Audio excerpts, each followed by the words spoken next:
मैया भवानी ने पूछा, भोलेनाथ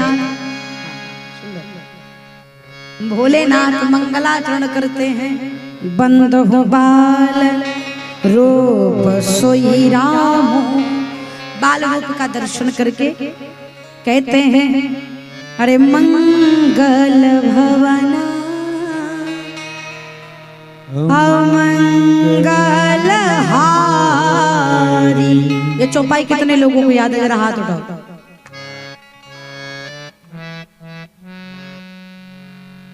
बहुत सुंदर, प्राय सबको याद होगा, प्राय सबको याद होगा। कितना सुंदर चौपाई है।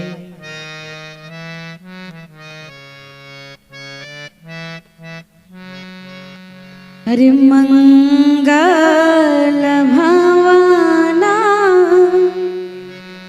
अमंगल हारी, द्रवा सुदशरथ अजीर बिहारी, मंगल भावना।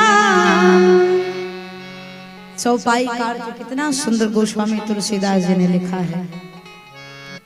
राम जी को कहते हैं मंगल भवन। भगवान कौन है? मंगल के घर है। अमंगल हारी, अमंगल को हरने वाले हैं। द्रवम, द्रवम अर्थात द्रवित हुए। अजिर विहारी, अजिर का अर्थ है आंगन। बहुत सुंदर भाव। मानो गोस्वामी तुलसीदास जी लिखते हैं, भगवान शिव अपनी वंदना में कहते हैं, महाराज दशरथ के आंगन में खेलने वाले हे प्रभु श्री राम, आप हमारे ऊपर द्रवित होइए, आप मुझ पर अपनी कृपा बरसाइए, अपनी कृपा करिए। द्रवों का अर्थ है द्रवित होना, कृपा करना। अजर का अर्थ है आंगन। भगवान शिव ने प्रणाम किया। प्रणाम करने के बाद मैया पार्वती को धन्यवाद करते हैं। अरे धन्य धन्य गिरी राजकुमारी, तुम समान नहीं कोई वो प्रकारी। यहाँ पर गिरिराज कुमारी कहा है। पार्वती जी का विवाह भगवान शिव के साथ हुआ है, कार्तिकेय जी की माँ है। इसके बाद भी बाबा कहते धन्य धन्य गिरिराज कुमारी। जब तक बिटिया घर पे रहती है पिता के नाम से जानी जाती है, विवाह के बाद पति के नाम से जानी जाती है ना? समाज का यही रूल है। लेकिन भगवान शिव मैया भवानी को अपने नाम के साथ नहीं, गिरिराज कुमारी पति के नाम से, पिता के नाम से कह रहे हैं। क्यों?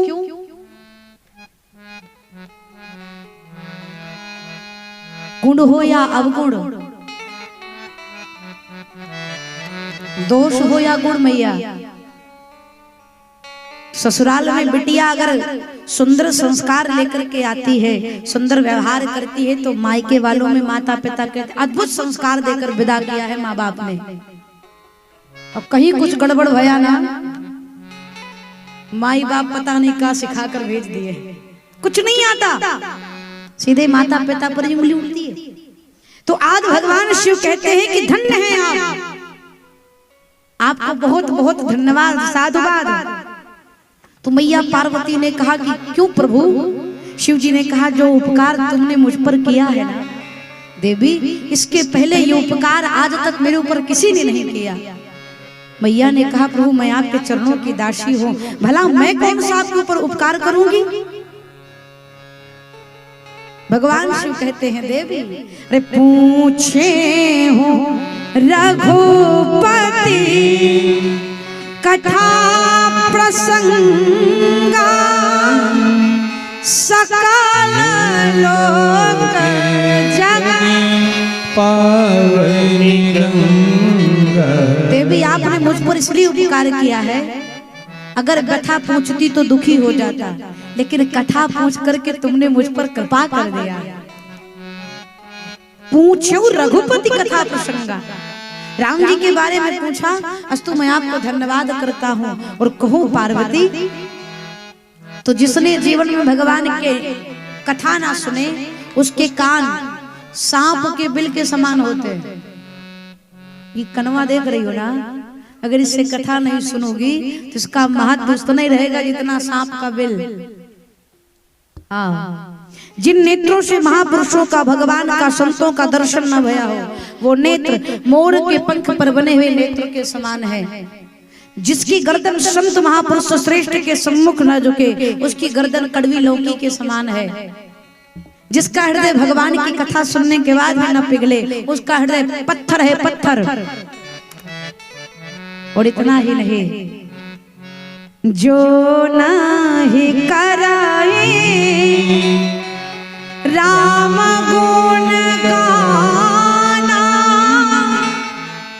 जी है सुदा दूर, जी है समाना।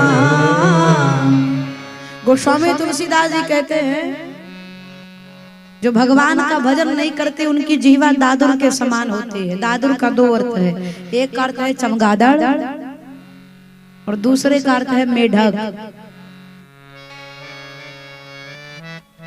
जैसे मेढक टर टर टर निरर्थक बोलता रहता है, कोई अर्थ नहीं है, उसी प्रकार से जिसके जीवा पर राम नाम नहीं है उसकी जीवा दादुर के समान है।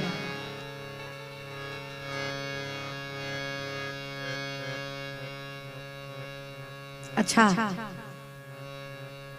पंडाल में भी लोग आते हैं तो कई लोग भजन में मस्ती से भजन करते हैं, नहीं गा पाते हैं तो कम से कम तलिए बजाते हैं। लेकिन कई लोग तो ऐसा साइलेंट मूड में बैठे रहते हैं जैसे रिमोट से किसी ने बटन दबा दिया, हिलना मना है।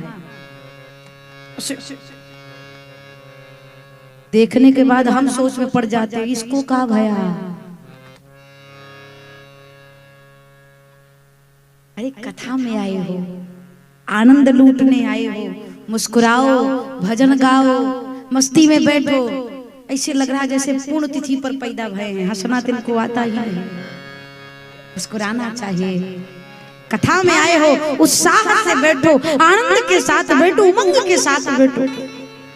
क्या करोगे, यजमान की व्यवस्था बड़ी अच्छी कर दी, बढ़िया ठंडी ठंडी कूलर की हवा आ रही है, तो फिर गंभीरता है। शिव जी कहते, मैया भवानी से जिसने जीवन में राम का नाम नहीं लिया उसकी जीवा चमगादड़ के समान है। अस्तु देवी, आप बड़भागी हैं, आपने राम जी की कथा पूछ करके सब पर कृतार्थ किया, सब पर कृपा करें। भगवान शिव मैया भवानी को धन्यवाद करते हैं और कहते हैं, देवी वो परमात्मा जो निर्गुण होकर के सगुण होकर के धरती पर आया, जो बिना पग के चलता है, बिना कानों के सुनता है, बिना नेत्र के देखता है, बिना हाथ के स्पर्श करता है, बिना नासिका के सुगंध लेता है, और कहूँ बिन वाणी वक्ता बड़ जोगी, बिना वाणी के श्रेष्ठ वक्ता है। ऐसे भगवान का, ऐसे अखिल ब्रह्मांड नायक आधिपत्य भगवान श्री राम का जो ध्यान करता है, स्मरण करता है, भजन करता है, देवी उसका जीवन सादर सुमिरन जे नरक रही, भव बारिद गोपद इहो। भगवान शिव कहते हैं, संसार में जितने जीव हैं, हम आप कोई भी जो श्रद्धा के साथ भगवान का चिंतन करते हैं, मनन करते हैं, वो इस भव सागर से उसी प्रकार से पार हो जाते हैं जैसे गौ माता के खुर के समान कहीं कोई जल हो। भव बारिद गोपद इहो तरही। गौ माता का खुर इतना बड़ा, अच्छा इतना बड़ा गड्ढा, गड्ढे में जल, इतना बड़ा गड्ढा, गड्ढे में जल, पानी भरा हो, तो आप गड्ढे के सामने खड़े होकर ये नहीं सोचोगे कि इस गड्ढे को कैसे पार करूं, तैर करके जाऊं कि बगल से जाऊं कि लेट कर जाऊं कि दौड़ते हुए जाऊं, नहीं सोचना पड़ेगा। चलते चलते चलते चलते आप उस छोटे से गड्ढे को कब पार कर जाओगे आपको पता नहीं चलेगा। उसी प्रकार से शिव जी मैया भवानी से कहते हैं, देवी जो संसार में भगवान का भजन करता है, कीर्तन करता है, चिंतन करता है, वो इस भाव सागर से कब पार हो जाता है उसे पता नहीं चलता। कब नदी हो,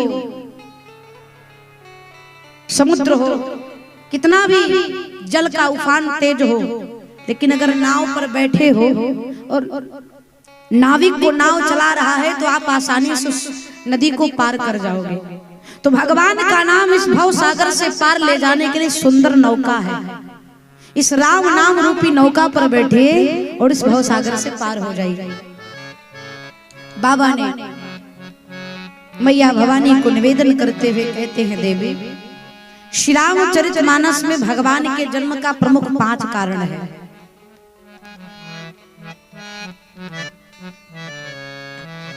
जब जब होय धर्म कै हानि, बाढ़ई असुर अधम अभिमानी, तब तब धरि प्रभु विविध शरीरा, हरहि कृपा निधि सज्जन पेरा। जब धरती मैया व्याकुल हो जाती है, दैत्यों का अत्याचार बढ़ जाता है, तब भगवान भक्तों को आह्लादित करने के लिए और दैत्यों का उद्धार करने के लिए इस धरती पर अवतार लेते हैं। प्रत्येक कल्प में भगवान का अवतार होता है। श्री रामचरितमानस में वैसे तो भगवान के जन्म कहने को कारण है, लेकिन श्री रामचरितमानस में प्रमुख रूप से मुख्य 5 कारण बताए गए हैं। भगवान शिव मैया शिवानी से कहते हैं, भगवान के जन्म का पहला कारण भगवान श्री हरि के द्वारपाल हैं 2, जिनका नाम है जय और विजय। एक बार ब्रह्मा जी के मानस पुत्र सनक सनंदन सनातन सनत कुमार चारों भैया भगवान श्री हरि का दर्शन करने के लिए प्रभु के द्वार पहुंचे। जय और विजय द्वार पर खड़े थे। सनत कुमार भीतर जाने लगे तो जय और विजय ने मना कर दिया, आप भीतर प्रवेश नहीं कर सकते, प्रभु की आज्ञा है, भीतर नहीं जाने दे सकता। सनत कुमारों ने कहा, तुम्हारी इतनी सामर्थ्यता कि तुम एक भक्त को भगवान के दर्शन के लिए वंचित कर रहे हो, शाप देता हूं, जाओ असुर हो जाओ। 3 जन्म के लिए असुर होने का श्राप दे दिया। जैसे ही सनत कुमारों ने जय और विजय को 3 जन्म को असुर होने का श्राप दिया, श्राप देते ही भगवान भीतर से बाहर आ गए। भगवान मुस्कुरा करके कह, अरे महात्मा आइए आइए। सनत कुमारों ने कहा, प्रभु आपकी भी लीला बड़ी अद्भुत है, 1-2 मिनट पहले आ जाते तो जय और विजय को श्राप काहे देता मैं? जानबूझ करके लेट में आए हो तो आप भी कान खोल करके सुन लीजिए। ये जितनी बार असुर बन करके धरती पर जाएंगे, उतनी बार आपको अवतार लेकर धरती पर इनका उद्धार करने के लिए जाना पड़ेगा। वही जय और विजय पहले हिरण्याक्ष और हिरण्यकशिपु बने। हिरण्याक्ष का उद्धार 12 भगवान ने किया, हिरण्यकशिपु का उद्धार नरसिंह भगवान ने किया। दूसरा जन्म उनका भया रावण और कुंभकर्ण के रूप में, जिनका वध भगवान श्री राम ने किया। तीसरा जन्म उनका द्वापर में हुआ शिशुपाल और दंतवक्र के रूप में, जिनका वध भगवान अपने सुदर्शन चक्र से करते हैं। ये भगवान के जन्म का पहला कारण। अब भगवान के जन्म का दूसरा कारण, असुरों का राजा जलंधर। जलंधर की पत्नी है मैया वृंदा, पति धर्म को पालन करने वाली श्रेष्ठ नारी। वृंदा के सतीत्व की कवच जलंधर के साथ रहता है, इसलिए जलंधर को कोई पराजित नहीं कर पा रहा था। जैसा कि मैंने कई बार निवेदन किया है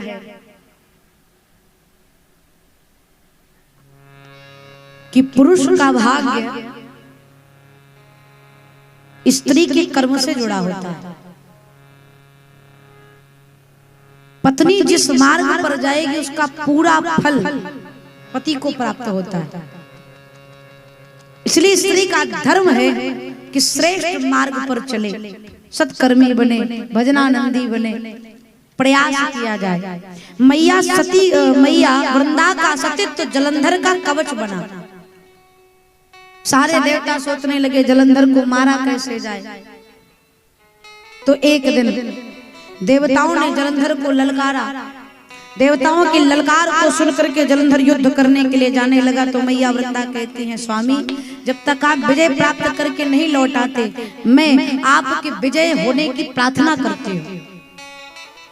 वृंदा पूजा पर बैठ करके अपने पति की कुशल क्षेम की प्रार्थना करने लगे। इधर जलंधर गया युद्ध करने के लिए। भगवान श्री हरि नारायण जलंधर का रूप लेकर के आए। जैसे वृंदा ने देखा कि मेरे पति आ गए, पहचान ना पाई, अपने पति के स्वरूप में भगवान को पहचान ना पाई, उठकर खड़ी हुई। जैसे पूजा से हटे सो तक्षण इधर देवताओं ने जलंधर का संहार कर दिया। जब जलंधर का कटा हुआ सर वृंदा के सम्मुख आया तो वृंदा भयभीत हो गई। यदि ये मेरे पति का सर है तो आप कौन हैं? जैसे वृंदा ने पूछा कि आप कौन है, भगवान विष्णु अपने निज स्वरूप में आए, चतुर्भुज रूप धारण किया।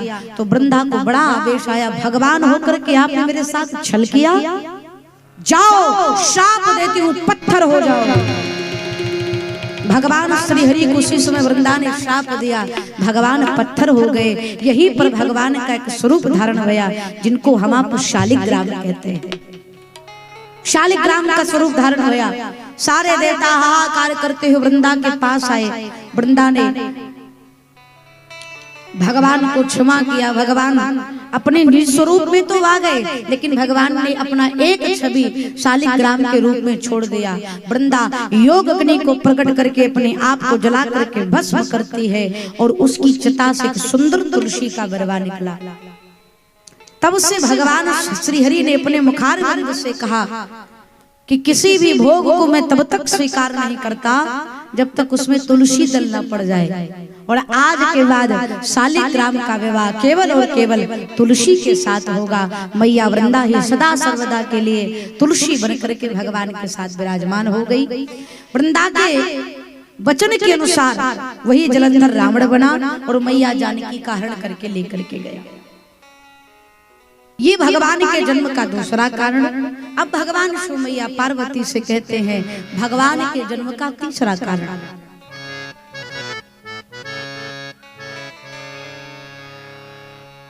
देवर्षि नारद और भगवान श्री हरि की सुंदर लीला को भगवान शिव वर्णन करते हैं। बाबा कहते हैं मैया भवानी से देवी नारद श्राप दीन एक बारा कलप एक लगी तव अवतारा। नारद श्राप दीन एक बारा कलप एक लगी तव अवतारा। नारद श्राप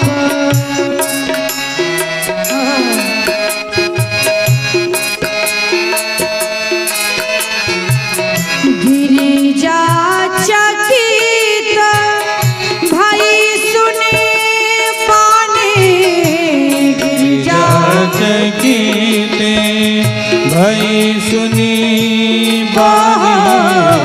गिरिजा चकित भई सुनी बानी।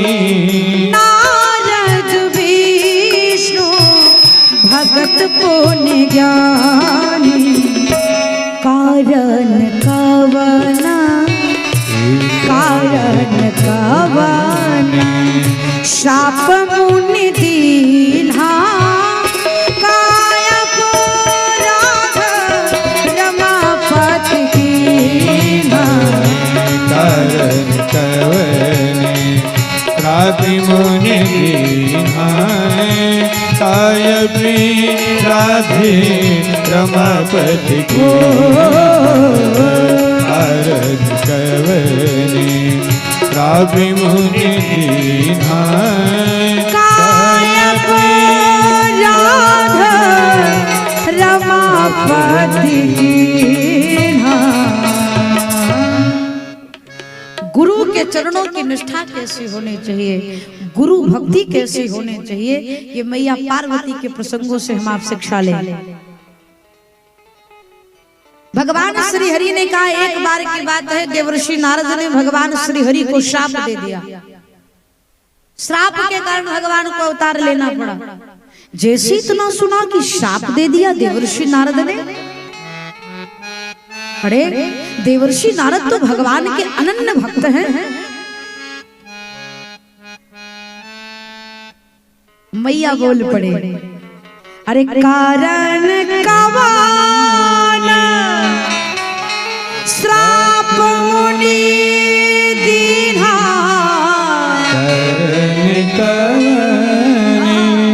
श्राप मुनि पूछा प्रभु दीन्हा, काय अपराध रमापति कीन्हा। मैया पार्वती ने भगवान शिव से कहा कि देवर्षि नारद ने भगवान को श्राप दे दिया। भगवान ने ऐसी कौन सी गलती की थी जो देवर्षि नारद को श्राप देना पड़ा? अच्छा जरा विचार करिए, नारद जी को गलत क्यों नहीं कहा कि नारद जी से कोई गलती हुई थी क्या? नहीं कहा। काय अपराध रमापति कीन्हा, भगवान ने कौन सा अपराध किया था? नारद जी को क्यों नहीं कहा? क्योंकि देवर्षि नारद मैया पार्वती के गुरु हैं, और परिस्थिति कोई भी हो, ना गुरु की निंदा करनी चाहिए ना सुननी चाहिए। अच्छा, भक्त और भगवान का इतना अद्भुत संबंध है, तो भक्त भगवान को श्राप दिया, कारण क्या था? मैं हमेशा एक भाव निवेदन करती हूँ, छोटा सा दृष्टांत। मैंने कल भी निवेदन किया था, भक्त दो प्रकार के होते हैं भैया, बुद्धि प्रधान और हृदय प्रधान। एक ज्ञानी, दूसरा प्रेमी। तो एक बार भगवान श्री हरि के पास ज्ञानी और प्रेमी, ज्ञानी और प्रेमी कह दिया जाए भगत, दोनों भगवान के पास पहुंचे, भगवान के चरणों में प्रणाम किया। ज्ञानी और भगत ने भगवान से कहा, प्रभु हम दोनों में से सबसे अधिक आपको कौन प्रिय है? ज्ञानी की भगत? भाई जो शास्त्र को पढ़ा, वेद को पढ़ा है, वो आपको प्रिय है, या जो सहज रूप से बैठ करके राम राम जपता है वो प्रिय है? कौन आपको अत्यधिक प्रिय है? तो भगवान मुस्कुरा करके बोले, देखो भैया, ज्ञानी तो मेरी आत्मा है, जो ज्ञानी है वो मेरी आत्मा है। जब इतना सुना तो जो भगत था वो बेचारा चुपचाप जाने लगा। तो भगवान ने कहा, कहाँ जा रहे हो? तो भगत ने कहा, प्रभु अगर ज्ञानी आपकी आत्मा बन ही गया है तो मेरा तो कोई काम है नहीं, हम तो शून्य हो गए। भगवान ने कहा, पूरी बात तो सुनते जाओ। क्या? भगवान ने भगत से कहा, अगर ज्ञानी मेरी आत्मा है तो भक्त मेरा परमात्मा है। भक्त की भी श्रेणी कम होने वाली नहीं है। प्रबल प्रेम के पाले पड़कर प्रभु को नियम बदलते देखा, अपना मान भले टल जाए पर भक्त का मान न टलते देखा। भगवान भक्तों के अधीन रहते हैं, इसलिए मैया पार्वती ने कहा, काय अपराध रमापति कीन्हा। भगवान ने कौन सी गलती करी जिसकी वजह से हमारे गुरुजी को श्राप देना पड़ा? बोले बिहस महेश तब, ज्ञानी मूढ़ न कोई। भगवान हंस करके बोले, शिव जी देवी, इस संसार में न कोई ज्ञानी है न कोई मूर्ख है, ये राघव जी की माया है।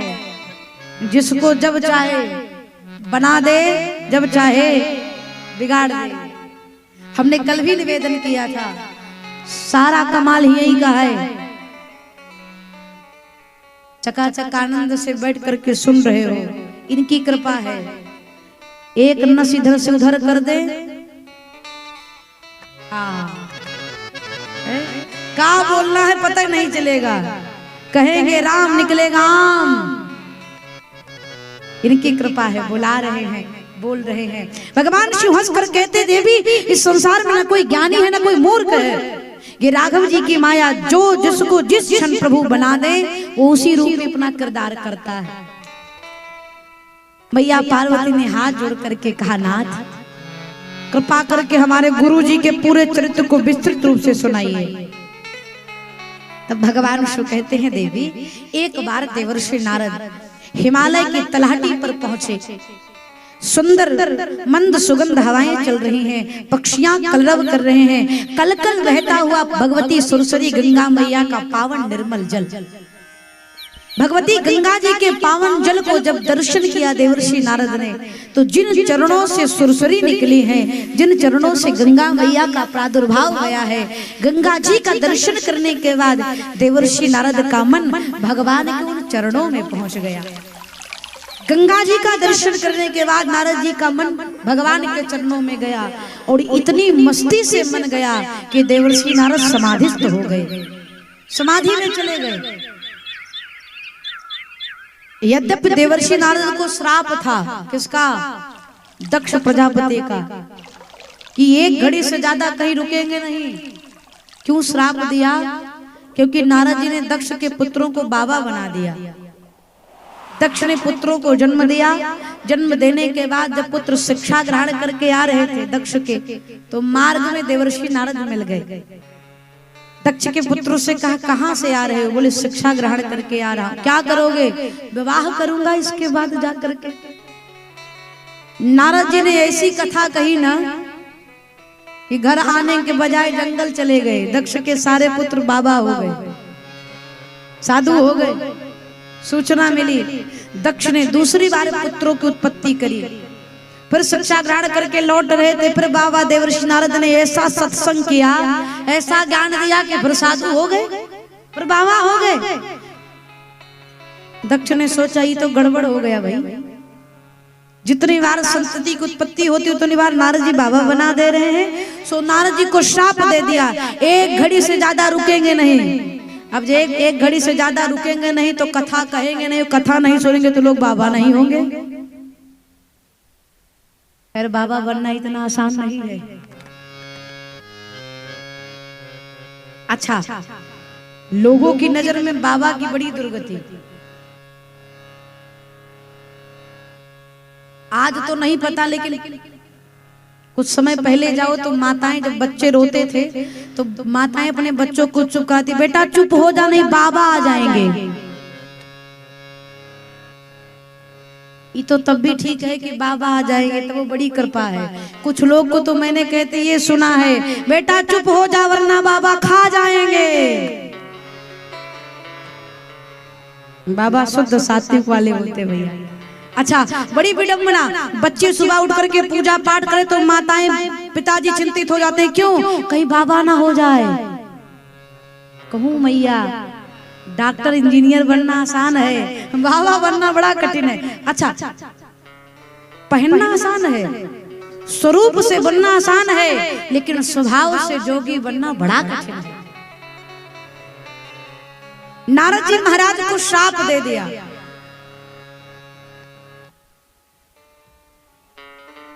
ये कथा नहीं कहेंगे तो लोग बाबा नहीं बनेंगे।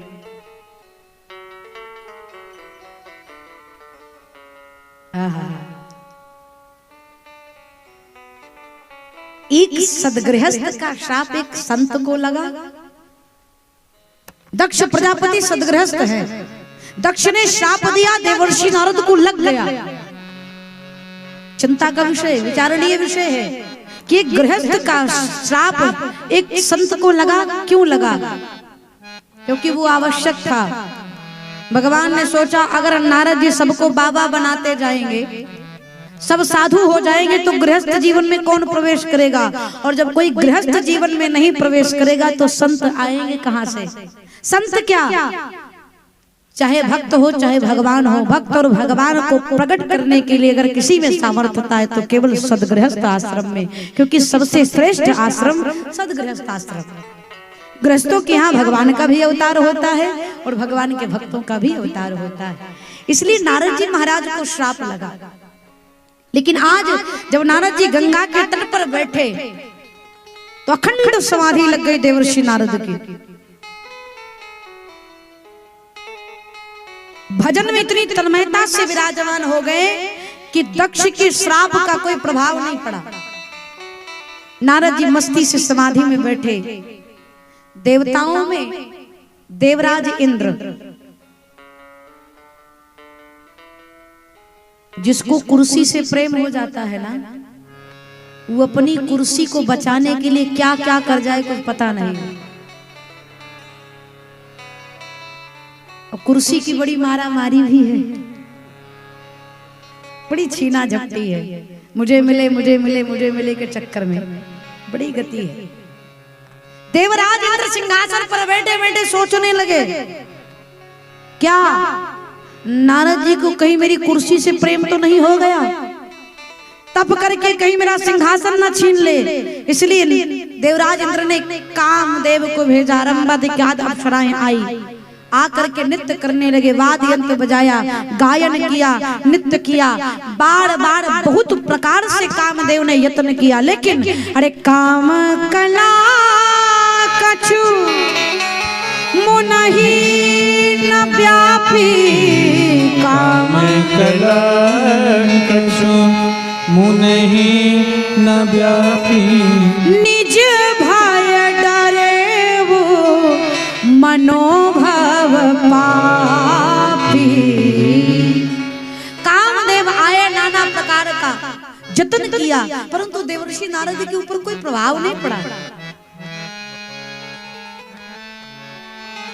जब जान लिए कि देवर्षि नारद इससे नहीं जगेंगे, तब साष्टांग दंडवत नारद जी के चरणों में किया और जय जयकार करने लगे। आपकी जय हो, देवर्षि नारद की जय हो, आपकी जय हो, आपकी जय हो।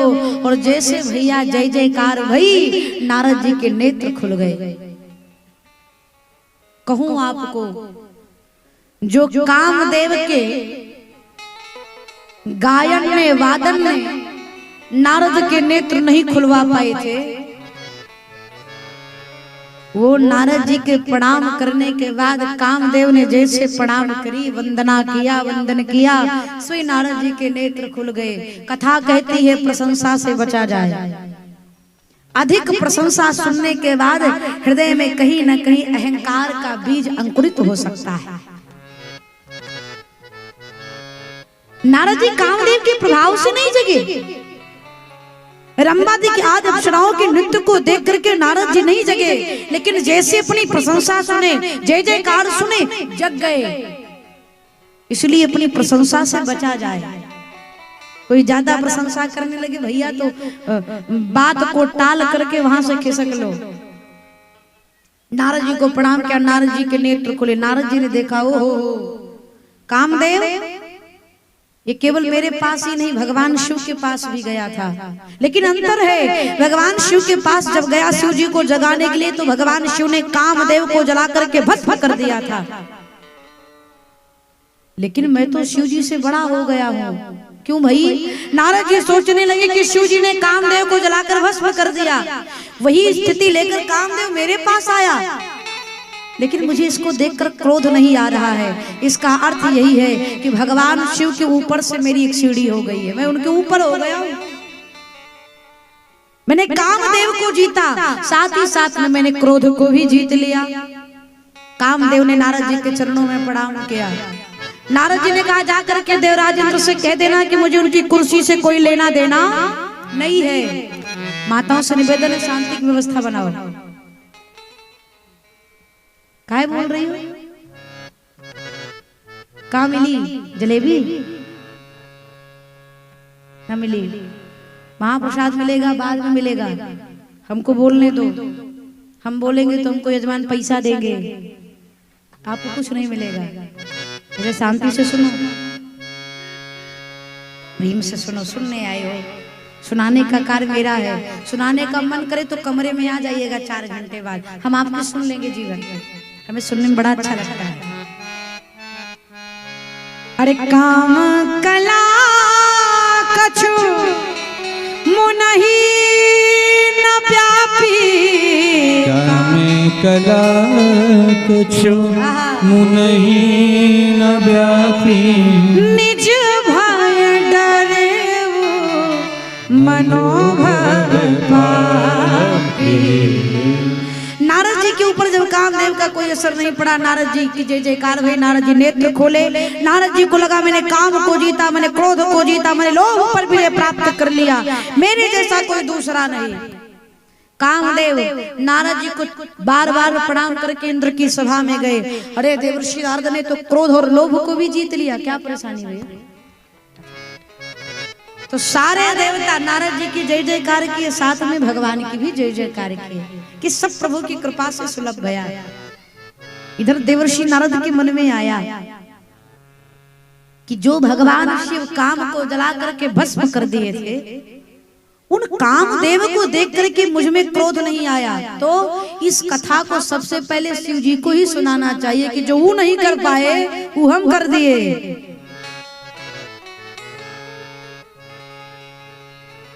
अच्छा, व्यवहार की बात है। हमारी कोई प्रशंसा, हमने कोई अच्छा काम कर दिया है, कोई प्रशंसा ना करे तो कहीं ना कहीं हम टॉपिक ढूंढ निकालते हैं। उस विषय पर एक बात कह देंगे तो सामने वाला अरे आपने आपने ये किया, उससे सोचेगा कान धन्य हो गया हो इसी को सुनने के लिए। हमारे तिवारी जी कहानी सुनाते हैं। किसी गांव में एक महिला थी, पढ़ी लिखी नहीं थी। उसने जीवन में पहली बार सोने का कंगन बनवाया। पहली बार सोने का कंगन बनवाया तो उसके पेट में खड़बड़ी कि सोने का कंगन मैं सबको दिखाऊं कैसे। मैंने कंगन बनवाया है तो गांव के लोग देखे ना कि उसने सोने का कंगन बनवाया है। अब उसने शाम के समय पानी भरने के लिए तालाब पर गई, सबसे बात करे ऐसे ऐसे करके, लेकिन कोई उसकी तरफ देखे ना। उसने सोचा कि क्या करूं मैं, ऐसा क्या करूं कि केवल स्त्रियां ही नहीं पूरे गांव के लोग इकट्ठा हो जाएं। तो घर के बगल में एक छोटी सी कुटिया थी, उसकी झोपड़ी थी। उसने क्या किया भैया, दूसरे दिन अपने ही हाथ से अपनी कुटिया में आग लगा दी। अब जब उसकी कुटिया जलने लगी तो गांव के लोग इकट्ठा हो गए। बोले क्या भैया? बोले अरे मेरी कुटिया जल रही है, बुझाओ। उसी हाथ से जिस हाथ में कंगन पहनी है, मेरी कुटिया में आग लगी है, बुझाओ बुझाओ। जब कुटिया पूरी तरीके से जल गई तो एक माता जी, अरे बहन ये कंगनवा कब बनवाई? खुश हो गई, बोली अगर इसको पहले पूछ ली होती तो कुटिया जलाने की नौबत। इसी को दिखाने के चक्कर में अपना घर जला दी। जो प्रशंसा सुनने की इच्छुक रहते हैं, यद्यप कोई ना करे तो जबरदस्ती पूछ लेंगे। नारद जी पहुंचे भगवान शिव के पास। दूर से नारद जी को देखा, शिव जी आनंदित हो गए, श्रेष्ठ वक्ता आ रहे हैं। आहा, नारद जी बैठे, लगे नारद जी कथा सुनाने। कभी कभी क्या होता है कि कथा जो वक्ता कहते रहते हैं तो श्रोता बीच बीच में कहते हैं वाह वाह, कहते हैं ना वाह, तो कथावाचक महाराज प्रसन्न हो जाते हैं। लेकिन आज जब नारद जी कथा सुना रहे थे तो भगवान शिव चुपचाप बैठकर सुन रहे थे। जब भगवान शिव कुछ नहीं बोले कि अच्छा है कि नहीं अच्छा है, तो कई बार लोग प्रशंसा नहीं करते तो स्वयं से पूछ लेते हैं कि भैया आज की कथा कैसी लगी। जैसे नारद जी कथा सुना करके चुप है, शिव जी को लगा, नारद जी को लगा शिव जी प्रशंसा करेंगे। जब शिव जी प्रशंसा नहीं करे तो नारद जी ने कहा कहिए भगवान शिव से, भैया बोले बाबा कथा कैसी लगी, अच्छी थी ना? जैसे ही नारद जी पूछे भगवान शिव कहते हैं अरे बार बार बिन वो मोनि तो ही जिमिया कथा सुनावहु मोहि बार बार। भगवान शिव से जैसे नारद जी ने पूछा कथा कैसी लगी, भगवान शिव हाथ जोड़कर कहते महाराज आपसे एक बार नहीं बार बार हाथ जोड़कर कहता हूं कृपा करके मुझे ये कथा सुनाना बंद करिए। अब बताओ कथावाचक ऊपर का बीती? है? अगर श्रोता कह दे बस करिए देवी जी बस करिए, बंद करिए कथा, तो देवी जी का तो जय सिया राम है, इतनी मेहनत करके गावे और श्रोता कहे बस करिए। नारद जी से भगवान शिव ने कहा बस करिए और कृपा करके मुझे ये कथा मत सुनाइए। क्यों? क्योंकि शिव जी राम कथा के प्रेमी है और आज नारद जी राम कथा नहीं मार की कथा सुना रहे, अर्थात काम की कथा सुना रहे। भगवान शिव नारद जी से कहते आप भगत हैं, अस्तु चलते चलते एक बात और निवेदन कर दूं आपको कि आपने मुझे तो सुना दिया, लेकिन भूल करके भी देखिएगा ये कथा किसी और को मत सुनाइएगा, हम लोगों की तो रोजी रोटी बंद हो जाएगी अगर कोई ये कहे ये कथा फिर मत सुनाइएगा। नारद जी से शिव जी ने कहा कि किसी और को मत सुनाइएगा, तो नारद जी ने कहा हमें जगत से कोई लेना देना नहीं, यद्यपि हम सुनाएंगे तो अपने भगवान श्री नारायण को सुनाएंगे। भगवान शिव ने कहा मैं उन्हीं की बात कर रहा हूँ क्या कि तिमी जनहारा ही सुनाय हो काबा हो, तिमी जनहारा सुनाय हो, उन्हीं भगवान को कभी मत सुनाइएगा। नारद जी ने कहा अगर विषय आ गया तो, अगर भगवान ने कभी पूछ लिया तो भगवान शिव कहते हैं चले वो प्रसंग दुराय तब हो, चले वो प्रसंग दुराय तब। भगवान शिव कहते भूल करके भी ये कथा भगवान खरी को मत सुनाइएगा। नारद जी ने कहा अगर टॉपिक आ गया तो, भगवान शिव ने कहा टॉपिक चेंज कर दीजिएगा, विषय बदल दीजिएगा, लेकिन ये कथा मत सुनाइएगा।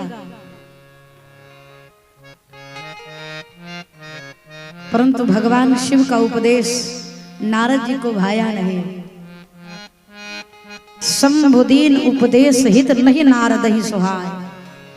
भगवान शिव का उपदेश नारद जी को सुहाया नहीं। विचार किया, क्या किया कि मैंने काम को जीता है, मैंने क्रोध को जीता है, मैंने लोभ को जीता है, मेरी प्रतिष्ठा बढ़ गई है और ये बात भगवान शिव को हजम नहीं हो रही है, इसलिए बाबा मुझे मना कर रहे हैं ना। मैं समझ गया। कुछ दिन के बाद विचार करने के बाद एक दिन भगवान श्री हरि के द्वार पर देवर्षि नारद क्षीर सिंध गवने मुनिनाथा, कब एक बार कर तल भर बीना गावत हरि गुण गान प्रवीणा। देवर्षि नारद बीड़ा बजाते हुए भगवान श्री हरि के पास पहुंचे। भगवान श्री हरि ने दूर से नारद जी को देखा। आहा, नारद जी को आते देख करके भगवान प्रसन्न हो गए। नारद जी बीड़ा बजाते हुए भगवान का गान करते हुए चले आ रहे हैं। भगवान ने दूर से देखा, नारद जी को देख करके हारसी मिले उठी रमान के हरसी मिले उठी रमान के। नारद जी को आते देखा तो भगवान अपने आसन से उठकर खड़े हो गए। आइए नारद जी, आइए आइए, आपका स्वागत है, स्वागत है, स्वागत है। नारद जी है भगत। अगर भक्त भगवान के द्वार पर जाता है तो भक्त को देखकर भगवान नहीं खड़े होते भाई। छोटी सी बात व्यवहार में समझिएगा कि पिताजी को देख करके बेटा कुर्सी छोड़े तो संस्कार है, लेकिन पुत्र को देख करके पिताजी अपनी कुर्सी से उठ जावे, इसका मतलब दाल में कुछ काला है। नारद जी को आते देखा तो भगवान हारसी मिले उठी रमान के। आइए नारद जी, आपका स्वागत है, स्वागत है, स्वागत है। नारद जी आए, जमीन पर बैठने लगे। भगवान ने कहा अरे आप जमीन पर बैठे आसन ऋषि समेता। भगवान श्री हरि ने नारद जी को अपने बगल में बैठा लिया। एक तो भगवान नारद जी को देखकर खड़े हुए स्वागत किया, स्वागत करके अपने बगल बिठा लिया। लक्ष्मी जी समझ नहीं पाई ई कौन सी लीला चल रही है। भगवान ने बगल बिठा लिया।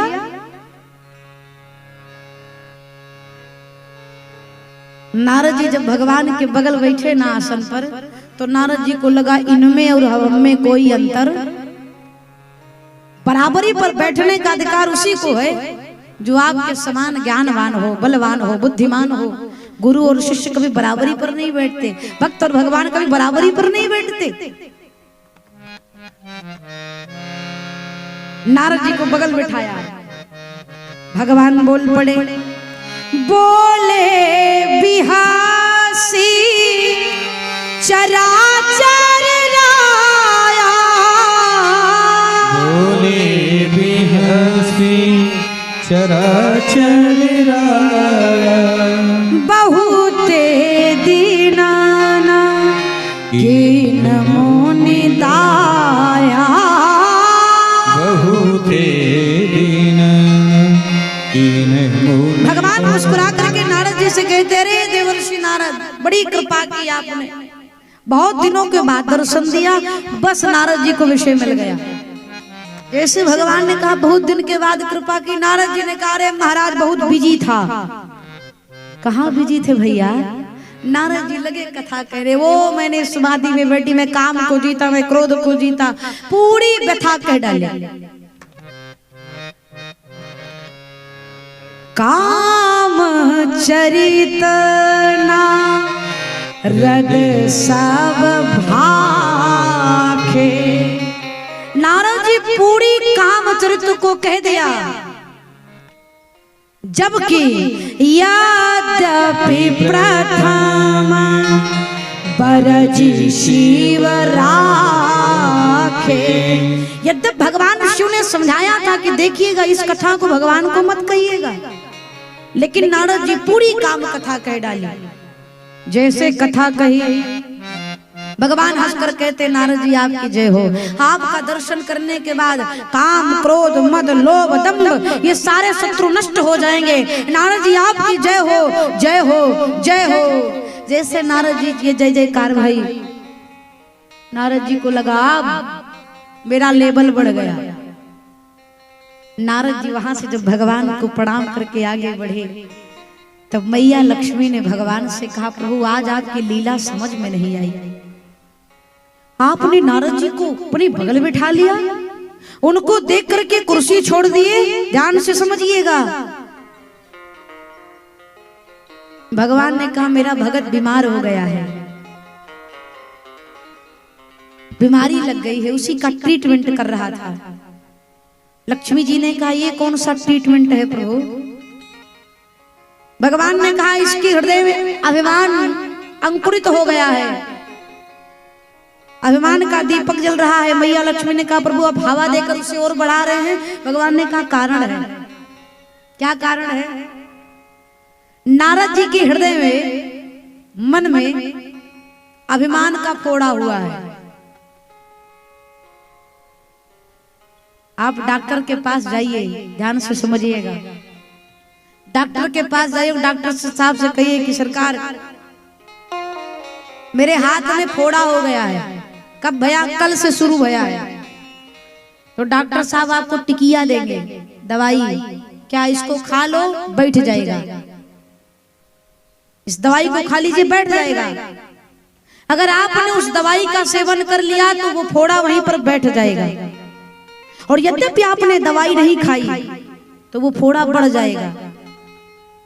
कुछ दिन के बाद फिर डॉक्टर के पास गए, डॉक्टर साहब फोड़ा हो गया है, कोई दवाई दे दीजिए बैठ जाए।